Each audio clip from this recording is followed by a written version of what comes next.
Riche, père pauvre, tel que raconté par Robert Kiyosaki. J'ai eu deux pères, l'un riche et l'autre pauvre. L'un était très instruit et très intelligent. Il était titulaire d'un doctorat et avait complété 4 années d'études postdoctorales en moins de 2 ans. Il a fréquenté ensuite l'université Stanford, l'université de Chicago et l'université Northwestern pour y faire d'autres études supérieures entièrement défrayées grâce aux bourses qu'il a méritées. L'autre père n'a jamais terminé sa 8e année. Ayant été élevé par deux pères, on m'a enseigné à lutter pour 2 objectifs différents. Mon père instruit, mais pauvre, m'a conseillé de travailler pour une entreprise. Mon père riche m'a conseillé à son tour de posséder l'entreprise. Ces 2 cheminements de vie exigeaient de l'instruction, mais les matières à étudier étaient totalement différentes. Mon père instruit m'a encouragé à être une personne avisée. Mon père riche m'a encouragé à apprendre comment embaucher des gens avisés. Avoir 2 pères a entraîné plusieurs problèmes. Mon vrai père était le directeur du ministère de l'Éducation de l'État de Hawaï. À l'époque où j'avais 16 ans, quand mon père me disait « Si tu n'obtiens pas de bonnes notes, tu ne décrocheras pas un bon emploi », cela avait peu d'effet sur moi. Je savais déjà que mon cheminement de carrière consisterait à posséder des entreprises et non pas à travailler pour elles. En fait, sans l'aide d'un conseiller pédagogique habile et persévérant à l'école secondaire, je n'aurais peut-être pas fréquenté le collège.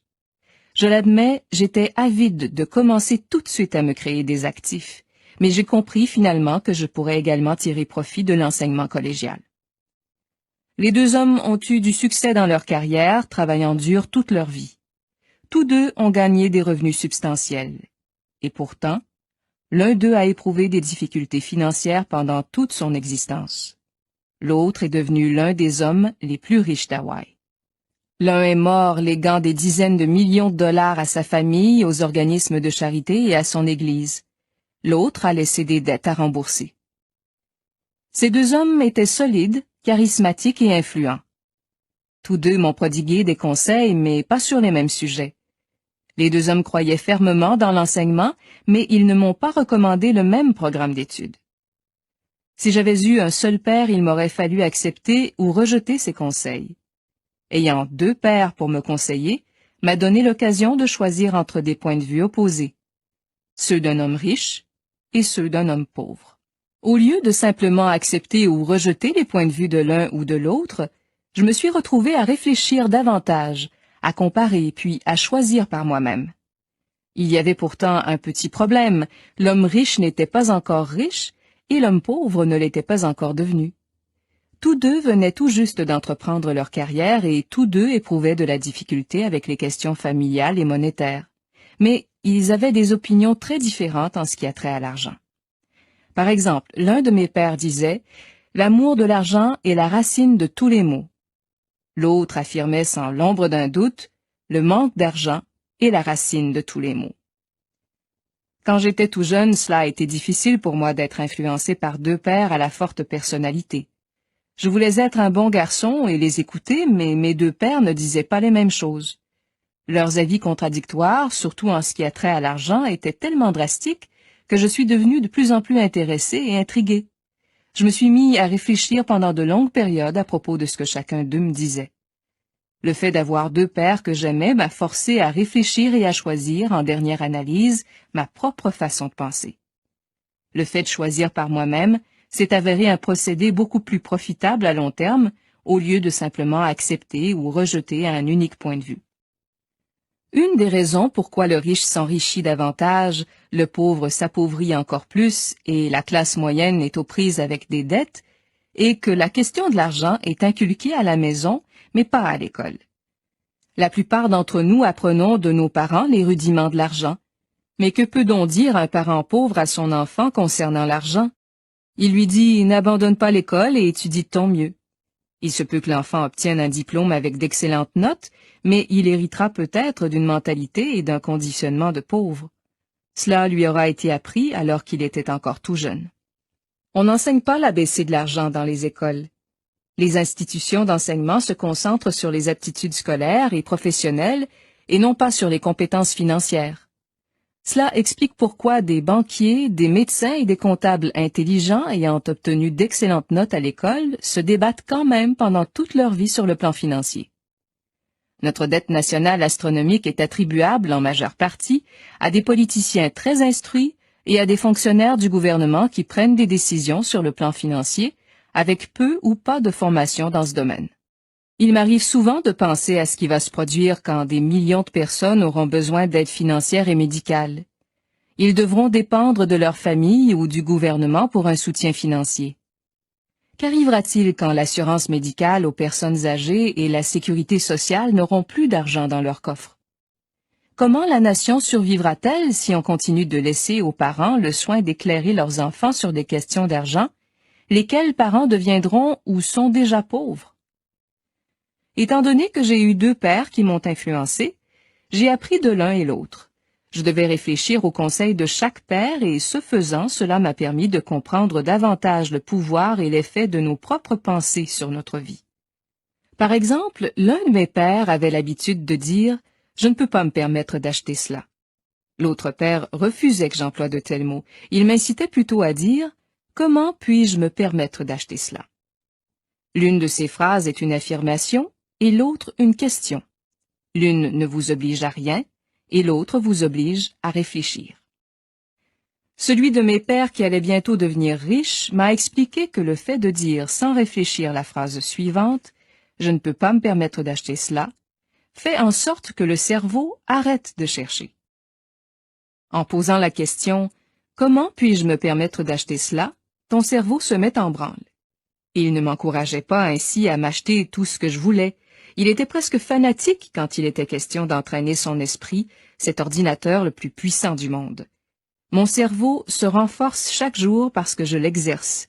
Plus il devient puissant, plus je peux gagner d'argent. Il croyait que le fait de dire sans réfléchir « je ne peux pas me permettre d'acheter cela » était un signe de paresse intellectuelle. Même si mes deux papas travaillaient dur, j'ai remarqué que l'un d'eux avait pris l'habitude d'endormir son cerveau quand il était question d'argent, tandis que l'autre exerçait le sien. Résultat à long terme, un de mes papas est devenu plus fort sur le plan financier et l'autre plus faible. Cela ne diffère pas tellement d'une personne qui se rend régulièrement au gymnase pour s'entraîner, par opposition à une autre qui reste assise sur son divan à regarder la télévision. Les exercices physiques adéquats accroissent vos chances de bonne santé et les exercices mentaux appropriés augmentent vos chances d'être riche. La paresse gruge à la fois la santé et la richesse. Mes deux pères avaient deux manières de penser opposées. L'un d'eux croyait que les riches devaient payer plus de taxes pour prendre soin des êtres moins fortunés. L'autre disait « Les taxes punissent ceux qui produisent et récompensent ceux qui ne produisent pas ». Un de mes papas m'a fait la recommandation suivante. Étudie avec ardeur afin de pouvoir travailler dans une bonne entreprise. L'autre m'a donné ce conseil. Étudie avec ardeur afin de trouver une bonne entreprise à acheter.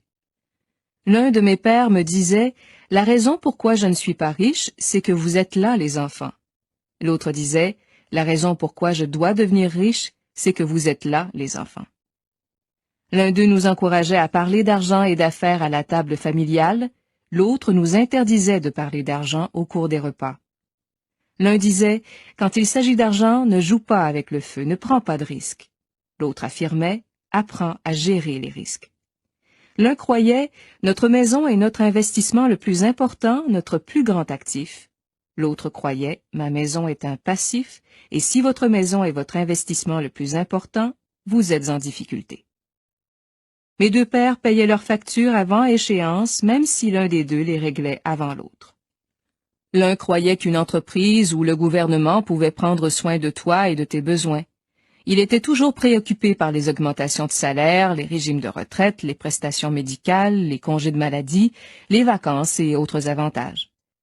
Il était impressionné par deux de ses oncles qui s'étaient enrôlés dans l'armée et qui avaient mérité une retraite et une allocation à vie après 20 ans de service actif.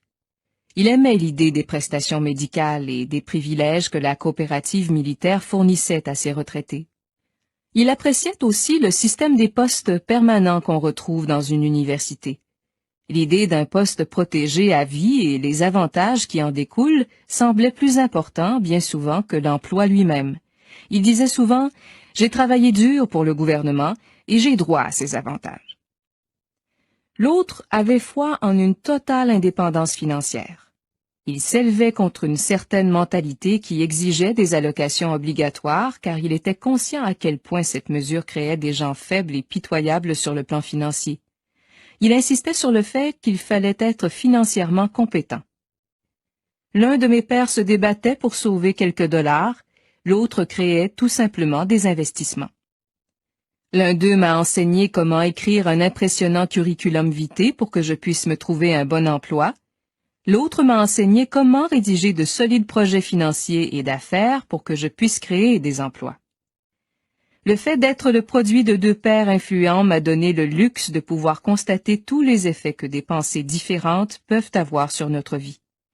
J'ai remarqué que les gens façonnent vraiment leur vie par le moyen de leurs pensées.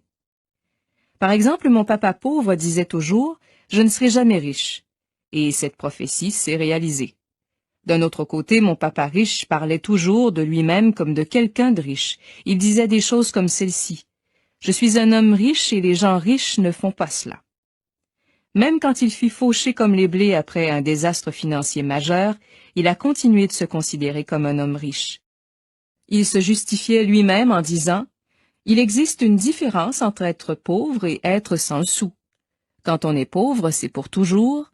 Être sans sou, c'est temporaire. » Donc, la puissance de nos pensées ne pourra peut-être jamais être mesurée ou estimée à sa juste valeur, mais il devint évident pour moi, alors que j'étais encore tout jeune, qu'il me fallait prendre conscience de mes pensées et de ma façon de m'exprimer. J'ai constaté que mon papa pauvre était pauvre non pas à cause du salaire qu'il gagnait, qui était loin d'être négligeable, mais à cause de ses pensées et de ses actions. Encore jeune garçon, avec deux pères, je suis devenu extrêmement conscient qu'il me fallait être prudent quant aux pensées que j'allais choisir d'adopter comme miennes. Devais-je écouter mon papa riche ou mon papa pauvre? Les deux hommes avaient un immense respect pour l'éducation et les études. Ils différaient d'avis sur ce qu'il était important d'apprendre selon eux. L'un voulait que j'étudie avec ferveur, que j'obtienne un diplôme et que je trouve un emploi payant. Il voulait que j'étudie pour devenir un professionnel, un avocat, un comptable ou que je fasse des études commerciales pour obtenir une maîtrise en administration des affaires. L'autre m'a encouragé à étudier comment devenir riche, à comprendre le fonctionnement de l'argent et à apprendre comment mettre l'argent à mon service. Je ne travaille pas pour l'argent. Voilà les mots qu'il me répétait encore et encore, et l'argent travaille pour moi. À l'âge de 9 ans, j'ai décidé d'écouter et d'apprendre tout ce que papa riche avait à dire à propos de l'argent. En agissant ainsi, j'ai choisi de ne pas écouter mon papa pauvre, même si c'était lui qui détenait tous les diplômes. Quand j'eus décidé lequel de mes deux pères je devais écouter, mon éducation concernant l'argent a commencé. Mon papa riche m'a prodigué son enseignement pendant 30 ans, jusqu'à ce que j'atteigne l'âge de 39 ans. Il a cessé de m'enseigner après avoir réalisé que je connaissais et comprenais à fond ce qu'il avait essayé d'enfoncer dans mon crâne bien souvent borné. L'argent est une forme de pouvoir, mais l'éducation financière est plus puissante encore. L'argent va et vient, mais si on vous enseigne le fonctionnement de l'argent, vous acquérez du pouvoir face à l'argent et vous pouvez alors commencer à créer de la richesse. Comme je n'avais que 9 ans quand mon enseignement a commencé, les leçons que mon papa riche m'a inculquées étaient simples. Somme toute, il n'y a eu que 6 leçons essentielles maintes fois répétées sur une période de 30 ans. Voici donc ces 6 leçons exprimées ici aussi simplement que possible, telles que mon papa riche me les a présentées. Les leçons ne sont pas censées être des réponses en soi, mais plutôt des poteaux indicateurs. Ces indications aideront vos enfants et vous-même à vous enrichir quoi qu'il advienne dans ce monde où l'incertitude et les changements s'accentuent. Première leçon. Les riches ne travaillent pas pour l'argent. Papa, peux-tu nous dire comment devenir riche? D'accord. Je vous enseignerai à la condition que vous travaillez pour moi. Sinon, je ne vous donnerai pas de leçon. Mon enseignement sera plus efficace si vous travaillez, Mais si vous ne voulez qu'écouter passivement comme vous le faites en classe, je suis littéralement en train de perdre mon temps. Voilà ma proposition, c'est à prendre ou à laisser. Ah, puis-je d'abord poser une question et je demandais? Non, c'est à prendre ou à laisser. J'ai trop à faire pour perdre mon temps. Si vous êtes incapable de prendre des décisions rapides, jamais vous n'apprendrez à faire de l'argent. J'accepte et je dis. D'accord, a dit Mike. Bien. Madame Martin arrive dans 10 minutes. Quand j'en aurai terminé avec elle, vous l'accompagnerez à mon épicerie et vous vous mettrez au travail. Je vous paierai 10 sous de l'heure et vous travaillerez pendant 3 heures tous les samedis. 30 sous plus tard. Dès 9 heures, par un beau samedi matin ensoleillé, Mike et moi travaillions sous les ordres de Madame Martin. Elle ne plaisantait pas avec le travail. Pendant 3 heures, nous retirions des boîtes de conserve des tablettes et les époussetions avec un plumeau, après quoi nous les remettions en place. C'était une tâche atrocement ennuyeuse. Le père de Mike, que j'appelle mon papa riche, était propriétaire de 9 petites épiceries du genre qui avaient de vastes parcs de stationnement. Cela présageait les dépanneurs d'aujourd'hui. C'étaient en fait des épiceries de quartier où les gens achetaient des articles comme du lait, du pain, du beurre et des cigarettes. Sous la supervision de Madame Martin, Mike et moi avons accompli pendant 3 semaines nos 3 heures d'ouvrage. À midi, notre travail prenait fin et elle déposait 3 petites pièces de 10 sous dans la main de Mike et dans la mienne. Même si je n'avais que 9 ans au milieu des années 50, il faut dire que 30 sous ne représentait pas un montant très attrayant. Les bandes dessinées coûtaient 10 sous à l'époque. Je dépensais donc habituellement mon argent en bandes dessinées et je retournais à la maison. J'abandonne, dis-je à Mike à l'heure du déjeuner. Le repas était triste, l'école était ennuyeuse et à présent je n'avais même plus mes samedis pour me reposer. Mais c'est la question des 30 sous qui m'atteignait le plus durement. Papa avait dit que cela se produirait. Il a demandé d'aller le rencontrer quand tu serais prêt à abandonner. Quoi? Ai-je fait d'un ton indigné. Il a attendu que j'en ai assez? Papa est quelqu'un de différent. Il n'enseigne pas de la même façon que ton père. Mon père est calme et parle peu. Attends seulement jusqu'à samedi avant d'abandonner. Je lui dirai que tu es prêt. Tu veux dire que je suis victime d'un coup monté? Non, pas vraiment, mais peut-être. Papa te l'expliquera samedi. Une longue attente par un beau samedi matin. Mon papa pauvre, très instruit, m'a demandé d'exiger ce que je méritais. Au moins 25 sous de l'heure. Mon papa pauvre m'a dit que si je n'obtenais pas cette augmentation, je devais abandonner immédiatement cet emploi. « Assieds-toi et attends ton tour », m'a dit le père de Mike au moment où j'entrais. Il s'est retourné et a disparu dans son petit bureau situé à côté d'une chambre à coucher. 45 minutes ont passé et j'étais devenue fumant de colère. Finalement, à 9 heures précises, papa riche est sorti de son bureau sans un mot et me fit signe de la main d'entrer dans son bureau lugubre. « J'ai cru comprendre que tu veux une augmentation de salaire, sinon tu nous quittes, » a dit papa riche tout en pivotant dans son fauteuil. « Vous avez dit que vous m'enseigneriez si je travaillais pour vous. Eh bien, j'ai travaillé pour vous, j'ai travaillé dur, j'ai renoncé à mes parties de baseball afin de travailler pour vous et vous n'avez pas tenu parole. Vous ne m'avez rien enseigné, vous êtes un escroc et c'est ce que tout le monde pense en ville. Vous voulez tout l'argent pour vous seul et vous ne prenez pas soin de vos employés. Vous me faites attendre et vous ne me témoignez aucun respect. Je ne suis qu'un petit garçon, mais je mérite d'être mieux traité. » Papa riche s'est calé dans son fauteuil en me fixant du regard. Il semblait m'étudier. « Pas si mal, dit-il. En moins de 2 mois, tu parles comme la plupart de mes employés. »« Quoi? » demandai-je sans trop comprendre ce qu'il disait. « Je croyais que vous alliez respecter notre accord et m'enseigner des choses. Au lieu de cela, vous voulez me torturer et c'est cruel, c'est vraiment cruel. » « Je suis en train de t'enseigner en ce moment, » a dit calmement papa riche. « L'enseignement représente-t-il pour toi une conversation ou un cours? » demanda papa riche. « La vie nous pousse tous à droite et à gauche. Certains abandonnent, d'autres se battent. Quelques-uns retiennent la leçon et progressent. Ils acceptent de bonne grâce que la vie les pousse de ci, de là. L'attitude de ce petit nombre de gens signifie qu'ils ont la volonté et le besoin d'apprendre quelque chose. Ils apprennent et ils continuent d'avancer. La plupart des autres renoncent, mais quelques-uns comme toi se battent. Mike et toi êtes les premiers êtres à me demander de leur enseigner comment gagner de l'argent. J'ai plus de 150 employés et aucun d'eux ne m'a demandé un jour ce que je connais de l'argent. Ils me demandent un emploi et un salaire, mais jamais de leur enseigner ce que je sais à propos de l'argent. Par conséquent, la plupart d'entre eux passeront les meilleures années de leur vie à travailler pour de l'argent sans vraiment trop comprendre pourquoi ils travaillent. Donc, quand Mike m'a dit que tu voulais apprendre comment faire de l'argent, j'ai décidé de concevoir un cours inspiré de la vie réelle. J'aurais pu parler et parler, mais tu n'aurais rien compris. J'ai donc décidé de laisser la vie te bousculer quelque peu pour que tu finisses par m'entendre. C'est pourquoi je ne t'ai payé que 10 sous de l'heure. Quelle est donc la leçon que j'ai apprise en travaillant pour 10 sous de l'heure? Que vous êtes mesquin et que vous exploitez vos travailleurs?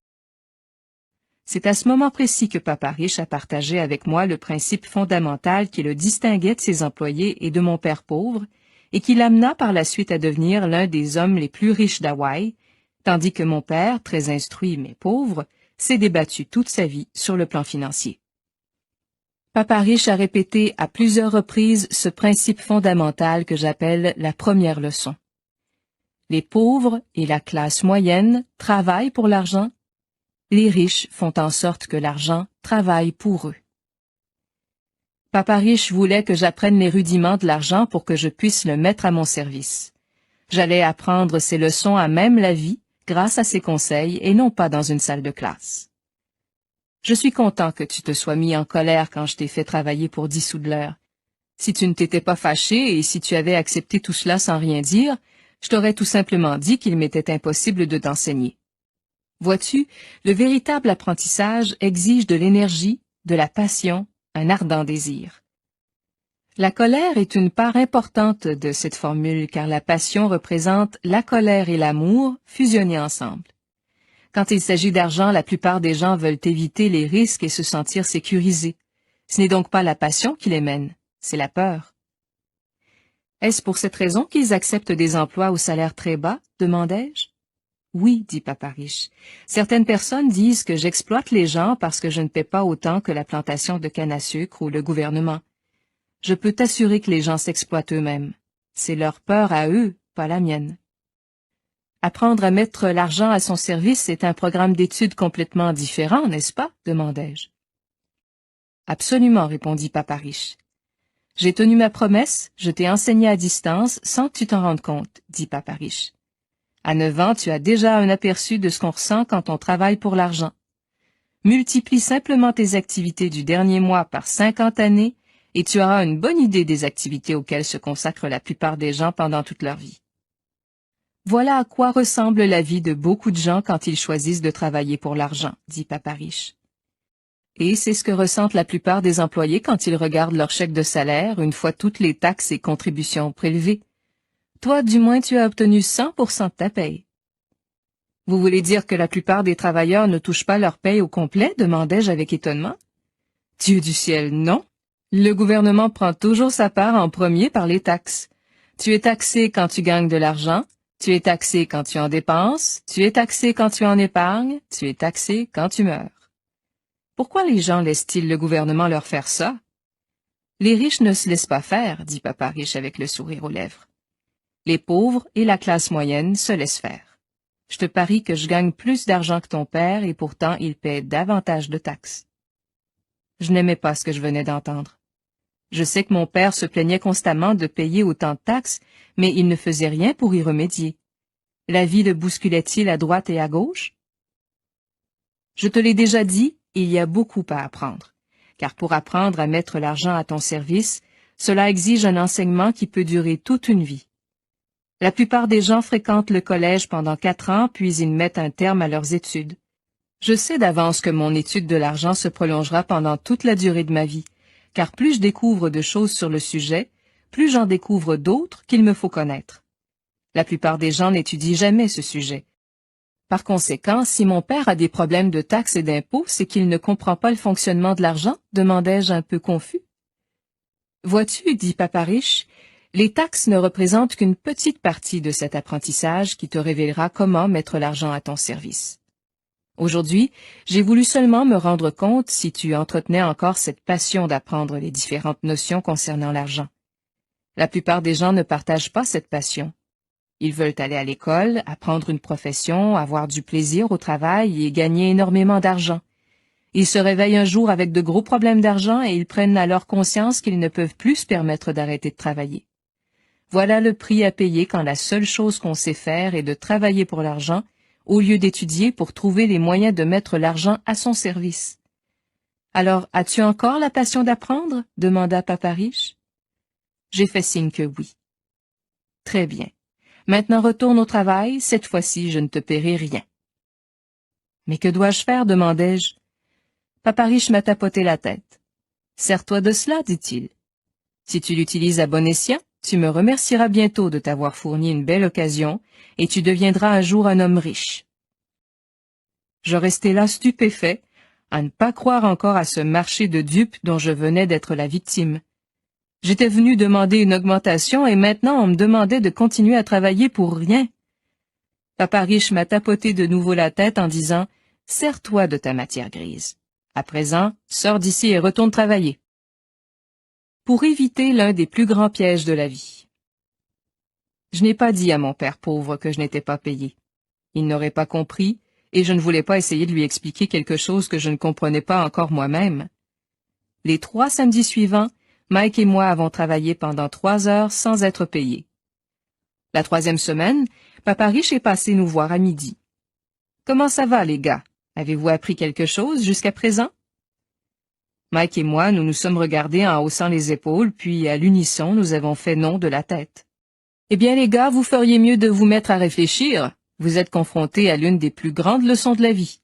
Si vous apprenez cette leçon, vous jouirez d'une vie comportant une liberté et une sécurité immenses.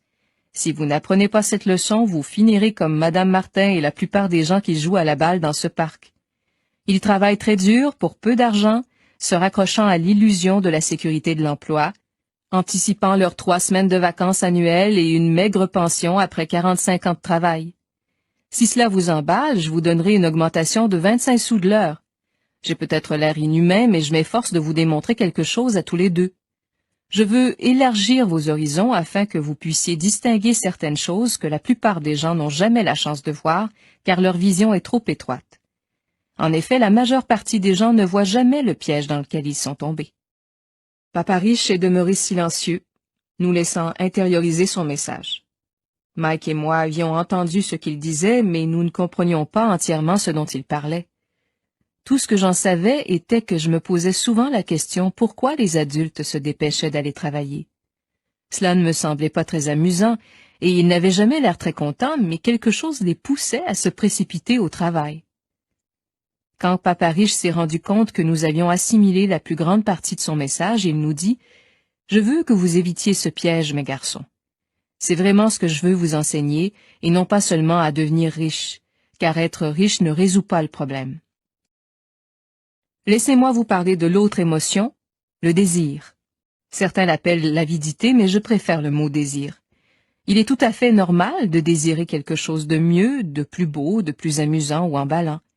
Par conséquent, les gens travaillent également pour l'argent à cause du désir. Ils désirent l'argent pour la joie qu'ils pensent pouvoir acheter. Mais la joie que l'argent apporte est souvent de courte durée et bientôt ils ont besoin de plus d'argent pour obtenir plus de joie, de plaisir, de confort, de sécurité. Alors ils continuent de travailler, pensant que l'argent apaisera leur âme troublée par la peur et le désir. Mais l'argent ne peut pas jouer ce rôle. Assis là, à écouter Papa Riche, je repensais aux nombreuses fois où mon propre père disait « L'argent ne m'intéresse pas ». Il prononçait souvent ces mots. Il se justifiait aussi en disant toujours « Je travaille parce que j'aime mon métier ». Par exemple, dit Papa Riche, si la peur de ne pas avoir suffisamment d'argent se manifeste, on pourrait peut-être se poser la question suivante, au lieu de se précipiter pour trouver un emploi afin de gagner un peu d'argent pour supprimer la peur. Un emploi sera-t-il la meilleure solution pour éliminer cette peur à long terme? À mon avis, la réponse est non, surtout quand vous examinez la vie entière d'une personne. Un emploi est vraiment une solution à court terme pour un problème à long terme. Mais mon père dit toujours « Continue d'aller à l'école et obtiens de bonnes notes pour que tu puisses un jour te trouver un emploi sûr et stable », et j'osais dire un peu confus. « Oui, je comprends qu'ils disent cela, dit Papa Riche en souriant. La plupart des gens le recommandent et c'est une bonne idée de le faire pour la majorité d'entre eux, mais cette recommandation est fondée principalement sur la peur. Vous voulez dire que mon père dit cela parce qu'il a peur? Oui, il est terrifié à l'idée que tu ne sois pas capable de gagner de l'argent et que tu ne puisses pas t'intégrer dans la société. Comprends-moi bien, il t'aime et il agit au mieux de tes intérêts. Et je crois que sa peur est justifiée. Une bonne instruction et un emploi sont importants, mais ça ne résoudra pas la peur. Vois-tu, cette peur qui l'oblige à se lever le matin pour gagner quelques dollars est cette même peur qui le rend si fanatique en ce qui a trait à ton assiduité à l'école. Nous commencions soudain à mieux comprendre ce qu'il disait. Il voulait que nous élargissions notre champ de vision pour que nous puissions voir ce que ses employés, Madame Martin ou même mon père, ne pouvaient pas voir. Il utilisa des exemples qui nous semblaient impitoyables à l'époque, mais je ne les ai jamais oubliés. Ma vision s'est élargie ce jour-là, et j'ai pu entrevoir le piège qui guettait la plupart des gens. La plupart des gens passent leur vie à courir après les chèques de salaire, les augmentations et la sécurité de l'emploi, à cause de ces émotions qu'on appelle le désir et la peur, sans vraiment se questionner où les entraînent ces pensées inspirées par l'émotion. On peut comparer cela à un âne en train de tirer une charrette, tandis que son maître laisse pendre une carotte juste au-dessus de son museau. Il est fort possible que le propriétaire de l'âne se rende où il veut aller, mais l'âne, de son côté, poursuit une illusion. Demain, le même manège recommencera, et l'âne devra se contenter d'une autre carotte illusoire. Voilà pourquoi des gens riches avec des tonnes d'argent ressentent souvent encore plus la peur à mesure que leur fortune grandit. L'argent est la carotte, l'illusion. Si l'âne pouvait comprendre vraiment le stratagème, il y repenserait peut-être à 2 fois avant de se mettre à courir après la carotte. Voyez-vous, l'école est très, très importante. Vous fréquentez l'école pour y apprendre une technique ou une profession dans le but d'être un membre à part entière de la société. Toutes les cultures ont besoin de professeurs, de médecins, de mécaniciens, d'artistes, de cuisiniers, de gens d'affaires, de policiers, de pompiers, de soldats. Les écoles les forment afin que notre culture puisse prospérer et s'épanouir. Malheureusement, pour bien des gens, l'école signifie un aboutissement en soi et non un commencement. Il serait atroce de passer toute votre vie dans la peur sans jamais explorer vos rêves. Travailler dur pour de l'argent en pensant que ce dernier va vous permettre d'acheter des choses qui vous rendront heureux est également cruel. Se réveiller terrifié au milieu de la nuit parce que vous devez payer des factures est aussi une horrible façon de vivre. Une existence qui dépend entièrement du montant d'argent inscrit sur un chèque de salaire n'est pas vraiment une vie. Penser qu'un emploi va vous sécuriser, c'est vous mentir à vous-même. C'est inhumain et c'est le piège que je veux que vous évitiez si possible. J'ai vu de quelle manière l'argent gouverne la vie des gens. Gardez-vous bien que cela ne vous arrive. S'il vous plaît, ne laissez pas l'argent contrôler votre vie. Apprenez à vous servir de vos émotions pour réfléchir et non pas à réfléchir avec vos émotions. Quand tous deux vous avez réussi à maîtriser vos émotions en acceptant de travailler sans être payé, j'ai su qu'il y avait de l'espoir. Voir ce que les autres ne voient pas. Continuez de travailler, les gars, mais plus vous oublierez rapidement votre besoin de toucher un salaire, plus votre vie adulte en sera facilitée. Continuez d'utiliser votre matière grise, de travailler gratuitement, et bientôt votre intelligence vous indiquera des moyens de gagner de l'argent bien au-delà de ce que je pourrais me permettre de vous payer. Vous verrez des choses que les autres gens ne voient jamais, des occasions rêvées qui leur pendent au bout du nez. La plupart des gens ne discernent pas ces occasions car ils ne recherchent que l'argent et la sécurité. Voilà pourquoi ils n'obtiennent que ça. À partir du moment où vous discernerez vraiment ce qu'est une occasion, vous serez capable de voir toutes les autres pour le reste de votre vie. Dès l'instant où vous aurez franchi cette étape, je vous enseignerai autre chose. Retenez bien ce que je viens de vous dire et vous éviterez un des pires pièges de la vie. À la fin du 2e samedi, j'ai salué de nouveau Madame Martin et j'ai regardé le présentoir de bande dessinée avec un regard allumé par l'envie. Quand je lui ai demandé ce qu'elle faisait avec les bandes dessinées, elle m'a dit « Je m'en débarrasse, je remets la moitié supérieure de la couverture au distributeur pour obtenir un crédit quand il apporte de nouvelles bandes. Il doit passer dans 1 heure. » Mike et moi avons attendu pendant 1 heure. Le distributeur est arrivé peu après, et je lui ai demandé si nous pouvions obtenir les bandes dessinées que Madame Martin avait amputées d'une partie de leur couverture. Ce dernier a eu la réplique suivante. « Vous pouvez les prendre si vous êtes au service de ce magasin et si vous ne les revendez pas. » Notre association naissait. La mère de Mike avait une pièce en trop au sous-sol dont personne ne se servait. Nous l'avons nettoyée et nous avons commencé à y empiler des centaines de bandes dessinées. Peu de temps après, notre bibliothèque de bandes dessinées fut accessible au public. Nous avons engagé la jeune sœur de Mike, qui adorait étudier, à titre de bibliothécaire. Elle faisait payer 10 sous d'admission à chaque enfant pour la bibliothèque, laquelle était ouverte de 14h30 à 16h30 chaque jour après l'école. Les clients, qui étaient en fait les enfants du voisinage, pouvaient lire autant de bandes dessinées qu'ils le désiraient pendant 2 heures. C'était une véritable aubaine, étant donné que chaque bande dessinée coûtait 10 sous. Ils avaient amplement le temps d'en lire 5 ou 6 en l'espace de 2 heures. La sœur de Mike surveillait les enfants quand ils quittaient la bibliothèque afin de s'assurer qu'ils n'empruntaient aucune bande dessinée. Elle tenait également la comptabilité, notant le nombre d'enfants qui se présentaient chaque jour. Mike et moi avons fait en moyenne 9,50 $ par semaine au cours d'une période de 3 mois. Nous avons donné à sa sœur 1 $ par semaine et nous lui avons permis de lire les bandes dessinées gratuitement, ce qu'elle faisait rarement étant donné qu'elle étudiait continuellement. Mike et moi avons respecté notre entente en travaillant à l'épicerie chaque samedi et en ramassant toutes les bandes dessinées des autres magasins. Nous avons aussi respecté notre entente avec le distributeur en ne vendant aucune bande dessinée. Nous les avons brûlées lorsqu'elles étaient trop déchirées. Nous avons essayé d'ouvrir une succursale, mais nous avons été incapables de trouver quelqu'un d'aussi dévoué que la sœur de Mike en qui nous aurions pu avoir confiance. Très tôt dans la vie, nous avons pris conscience à quel point il était difficile de s'entourer d'un bon personnel. N'étant plus payés pour notre travail au magasin, nous avions été forcés d'utiliser notre imagination pour trouver un moyen de gagner de l'argent. En créant notre propre entreprise, la bibliothèque de bande dessinée, nous contrôlions nos propres finances et nous n'étions pas dépendants d'un employeur. Le plus extraordinaire dans cette histoire est que notre entreprise générait de l'argent, même quand nous n'étions pas présents en personne. Notre argent travaillait pour nous. Au lieu de nous payer en argent, Papa Riche nous avait apporté beaucoup plus.